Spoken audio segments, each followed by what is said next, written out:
आपने ध्यान दिया तो किस संदर्भ में था साहब बाबा साहब को लेकर संविधान को लेकर? देखिए, आपने जरूर उसको सुना होगा। मैंने कोई उसमें गलत बात नहीं की है, लेकिन विपक्ष के लोग जो होते हैं उसमें न कोई मीन पेग निकालते रहते हैं।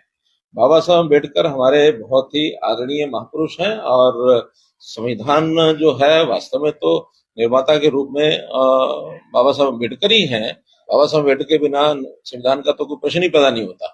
और उसमें से जब उसको उसको विषय को जन से घुमाया गया कि इन्होंने तो केवल ये कहा है, उनको श्रेय दिया गया है, और ये भाई आखिर तो ये सारा इतिहास सब हमको मालूम है कि बाबा साहब अम्बेडकर ही उस संविधान को समर्पित करने वाले, देश को, देश की जनता को देने वाले वही थे। वही हमारे हमेशा, सब हम जानते हैं कि देश के संविधान के निर्माता बाबा साहब अम्बेडकर है। इसको जोड़ तोड़ मरोड़ कर करके इसको, मेरे बयान को अगर डाला जाता तो ये बिल्कुल उचित नहीं है, और इसको देश की जनता बिल्कुल बर्दाश्त भी नहीं करेगी। हम कई बार बार बार कह चुके हैं, पार्लियामेंट के पटल पर भी कहा है, सारे देश में भी कहा है सब नेताओं ने, कि ये तो केवल संविधान को लेकर के कांग्रेस के लोग उसकी खिल्ली उड़ाते रहे, मजाक उड़ाते रहे।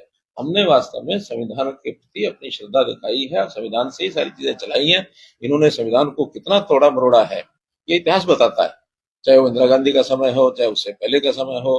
इन्होंने तो बाबा साहब अम्बेडकर का भी खूब अपमान किया, उनको चुनाव में हराया, और हमने हमेशा बाबा साहब अम्बेडकर को पूजा है। बाबा साहब अम्बेडकर महापुरुष हैं, और उन्हीं के दिए हुए संविधान के हिसाब से देश आगे चल रहा है। एक सर समाज में लगाने की योजना थी, और दूसरा